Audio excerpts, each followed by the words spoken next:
Hello musicians. So this is going to be a video about metronomes and a C major scale. So a C major scale, first off, we'll start off with the information about what that means. So just like in all other things about music, you'll get these words, and one of them that strikes unpleasant feelings in a lot of people is the word scale. Mainly because most people, if they started on piano, they were doing a lot of that, and it's not bad. It's just that it's quite boring and not really super fun. But basically the word scale in music just refers to notes in a certain pattern. So a scale of notes, a certain pattern of notes is a good way to remember it, or at least start to understand it a little bit more deeply. So with a major scale, the notes are always arranged in a certain very unchangeable pattern.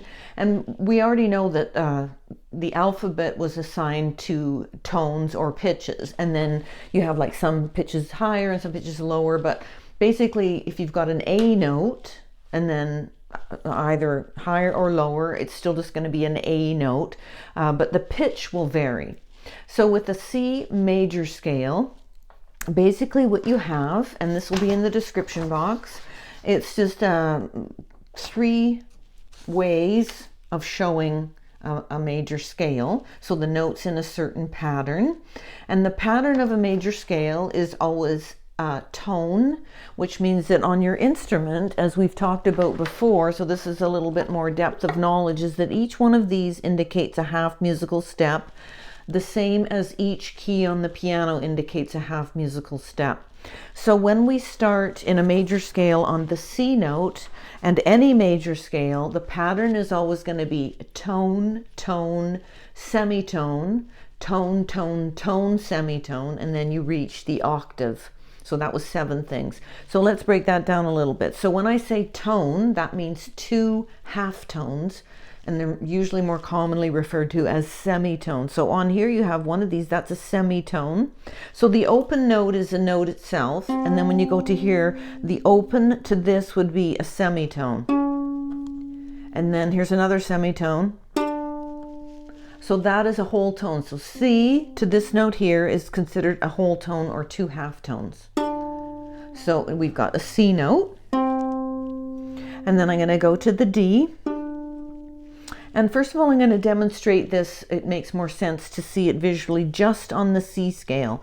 So we've got C to D, that was 2 semitones. And remember, our pattern for a major scale, any major scale, is always tone, tone, semitone, or two half steps, 2 half steps, and then a half step, then 2 half steps, 2 half steps, 2 half steps, and then another, and then you've reached the end of the scale. So we've got C, D. So you need another tone. That means you need to go up 2 half steps, and there's an E. And this is the place where you only do a half step. And this is just because the major scale follows certain sounds. So a major scale sounds like this. Let me just play it for you. Sorry. So C, D, E, here's our semitone, F. Now we've got to do 3 full tones, G, A, another full tone, and here's our semitone to get to the final 8. Right, so we liked the sounds the way that they were arranged first, and then somebody figured out how you write them down. So a major scale is nothing more or nothing less than those tones arranged in that certain way. So if I don't play a C major pattern of those tones, you'll hear it. So let's say we went C, D, but I didn't go up a full step. I just went and the half step here. And you can hear that that doesn't sound like a major scale sounds. So you know what a major scale sounds like, right? So C, tone. Then you need another full tone, because remember it's tone, tone. So here we go. Then semitone or half step. So C, D, E, here's our semitone. Now you need 3 full steps, which is 2 halves. 1, 2, 3, and here's our half step to the octave. And the octave is found at the 12th. Now why isn't it found at the 8th? Because it's octave, right? Because if you're counting half steps, which is how these are marked, that's what you're getting, is you get 12 half steps, or 8 of that pattern: tone, tone, semitone, tone, tone, tone, semitone. So, it's just a little bit of knowledge, but it can be, some people don't want to know anything about that at all, but I wanted to put it on here for people who were interested. So now when you translate that to a C major scale, you've got the same thing that we played, but the first one is showing you in color how this opens C, so it's red, and then they show you the D. Now we're not going to go up the string because that's not typically how we play a scale. I showed you so that you could see those semitones. So we've got C, which is red, then orange, and then we've got the E, so there's an open, and then F, half step here, whole step, and you don't know it, but this is another whole step, and then here's your half step between B and C. So now if you look at the tablature, right, tab, it's showing you how to do it in tab. So you've got the open C string, press on the 2nd fret, and then it goes to the E, open with a 0 on it, 1st fret, 3rd fret, open A, 2nd fret. So for simplicity's sake, if you don't want to listen to any of the other stuff, I would just take this paper and start to play, and then play it backwards. So go from the end and go 3, 2, then the open A, 3rd fret on the E string, 1st fret, open E, 2nd fret. And then you could look at it and music notation, and you could see that at the bottom, which is interesting. And you can relate how they wrote tab. So in tab, the pitch is ascending as you go higher up on the tablature strings, and it's mimicking what's going on the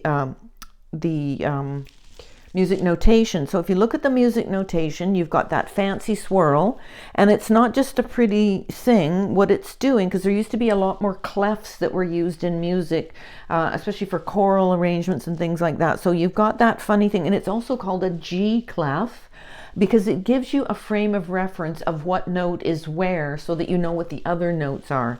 So if you look at the G clef, and you'll see that it goes up and then down, and then it circles around a particular thing.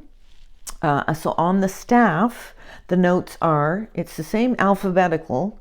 E is the first string, and then the space beside it would be an F, and then the next thing on the staff would be G, and then space would be A, B, C, D, E, F, and then you'd get out of the staff and go on to what's called ledger lines. So it's a way that language of music can be written in a very systematic way. So it's a very intense system.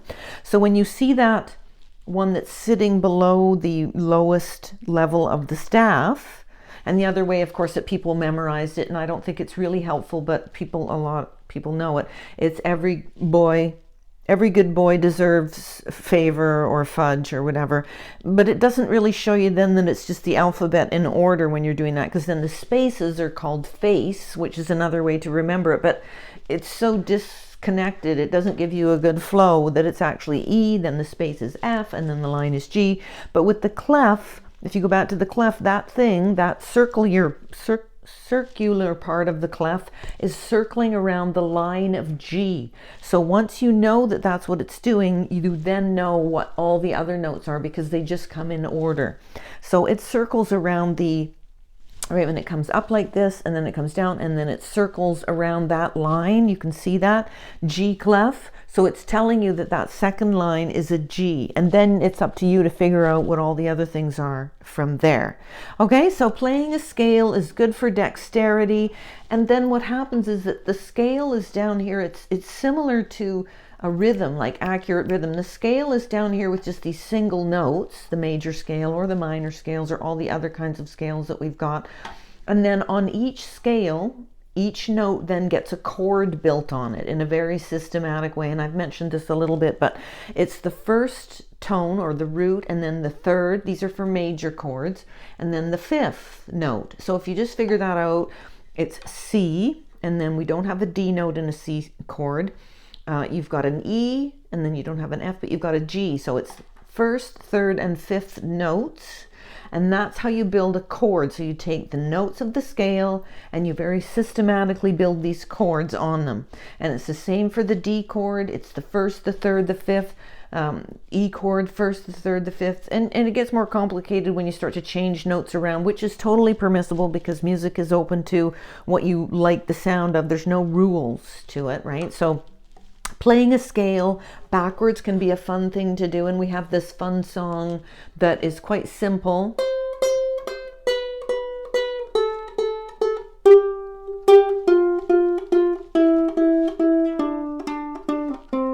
And basically what that is in 3/4 time, 1, 2, 3. It's the notes of the C scale, starting at the top, C.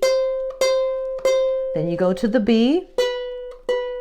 And I'm just grabbing here for a nice secure, and then thumb, A, and then G gets held for a half note, and then a quarter, F, 3, E, 3, D. And if I can find it, I'll put the music notation, and you'll find that it's Purcell Canon. It's a very simple thing, but fun to play. There's 3 parts to it, and you can do it in unison, and just it's in tablature. Okay, and so now on to metronome talk. I went online and I looked at free downloads for apps, and the one that I liked the best and that got good recommendations and free and not too many ads, quite interpretive in terms of how you would use it, is called Soundbrenner. So sound, as in S-O-U-N-D, and all one word, Brenner, B-R-E-N-N-E-R. Free to download. I have an iPhone, so I think it's fine for both. And you can always just look at the reviews online if it won't download for some reason for other ones. And basically what you've got is in the middle you'll have a dial to change the tempo, and then just the sounds of the number of beats. And I'll show you a little bit more on my actual metronome about that and what I recommend that you do. So it's giving you mechanized. So I think it's good to reference it to the ticking of a clock, and it's beats per minute. So 60 beats per minute is the 60 seconds in a clock. So you can sort of have an idea. If you have a watch that has second hands, you can see that, or you could take that metronome and you could, I'm just going to turn this one on. You could set it. And then they have all these names for different beats per minute, quite fast, quite slow, like tempos. It's showing on here largo, 30 to 60 beats per minute. And adagio, of course, is a little bit faster. Andante, moderato, 108 to 120. So I always think that a good reference point is to always start at a very slow tempo, thinking about that clock and thinking, okay, 60 beats per minute. Right, so this is set at 60. Now this is one that I have, and it's both a tuner and a metronome in one. You can find these online. You can purchase these at your music store. And it's a tuner combo, and it's got a plug-in because for amplified instruments, you can plug your amplified instrument right into it here for precision. Now the beats, the number of beats is also something that you'll find on your metronome. So you've got it ticking, but it'll tick either on the 1, so it'll give tick, and then silence, tick, or you'll get it to tick quarter notes. So that's something else that you could have it ticking is tick, tick, tick, tick, 1, 2, and then the faster slowness. You can also change the hertz, but you don't want to get too much into that. So now it's got a light indicator on there.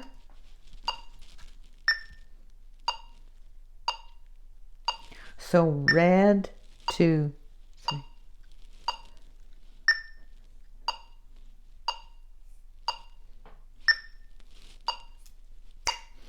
For strong winds that blow lonely, 7 seas that run high, or in the jungle jungle, the mighty jungle, the lion sleeps. I didn't start on it, sorry, I didn't start. So when it's going red, I was counting 4, but I'm going to watch, and when I'm going to get on the red, that's going to be my beat of 1. 2, 3, 4. In the jungle, 1, 2, 3, 4. 1, 2. Everybody speeds up. So I would suggest, if you wanted to start using a metronome, go as simple as possible as you can. I'm going to stop this. Oh, actually, let me see if I can. So the sound value,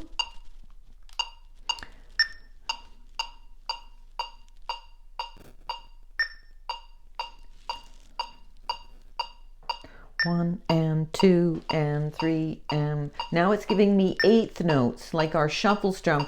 1 and 2 and 3 and 4 and 1 and 2. So it's giving you 8th notes. But I would tend to stick to quarter notes just as a guide and then change. So I'm going to change the speed. So now it's going to go, I'm going to change the sound back to 1 because it's giving you triplets and dotted 8th notes, and we're back to quarter. So I'm at 80 now, 82. Let's put it up to moderato. So moderato is 108. So I'm at 100. And you want to lock in with beat 1. 1, 1.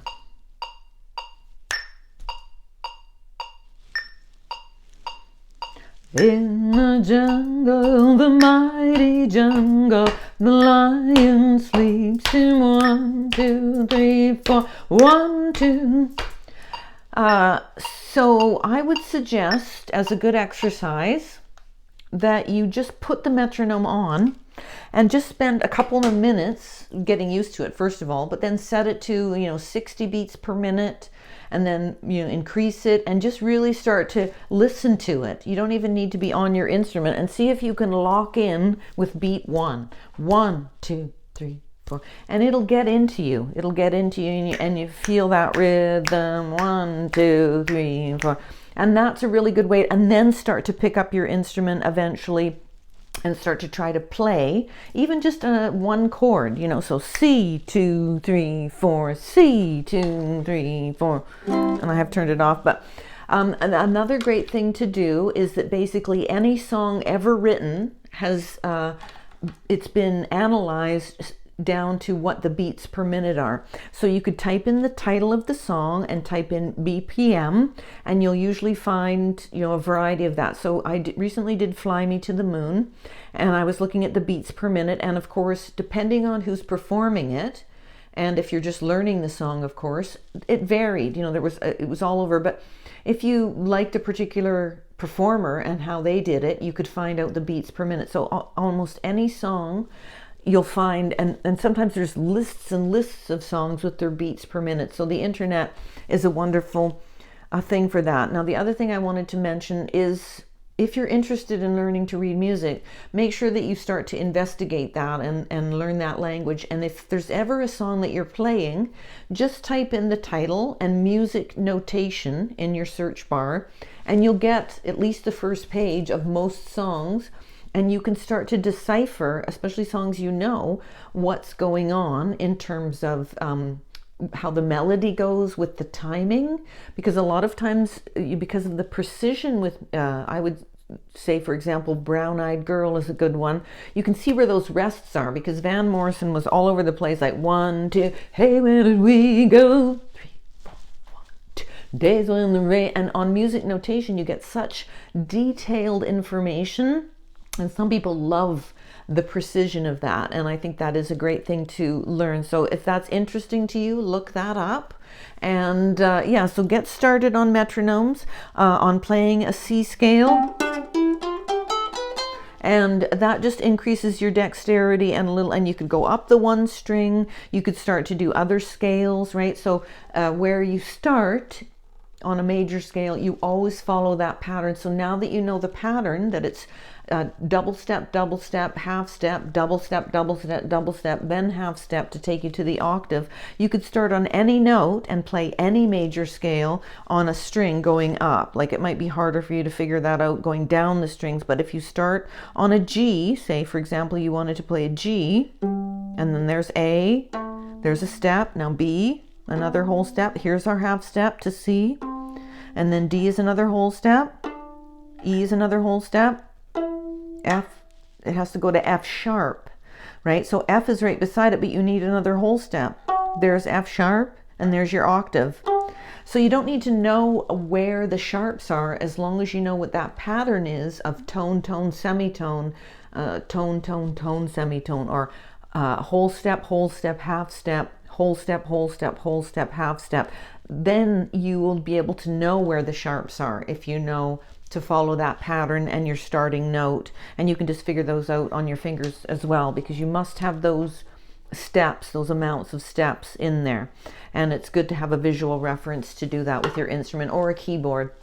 Okay, so I hope that has explained major scale a little bit, how to get started with your ukulele or with your metronome, and that you spend a couple of minutes with each of your songs just trying to figure out a tempo that you want to do it at, listening to your metronome, do a little bit of it, you know, and you'll find many people do not like working with a metronome, and I totally understand why. It shows all of us musicians the things that we're doing that we might not want to know about, but it's a very, very wonderful thing to do. Even if you could do it for a minute or two, a couple of times a week, that would be great as well. That would help your musicianship an awful lot. Okay, so I will see you on the next video, and hope this has helped. If you've liked it, please like, share, subscribe to my channel, and pass it along to anybody who you think it might make sense to, and I will see you next time. Bye for now.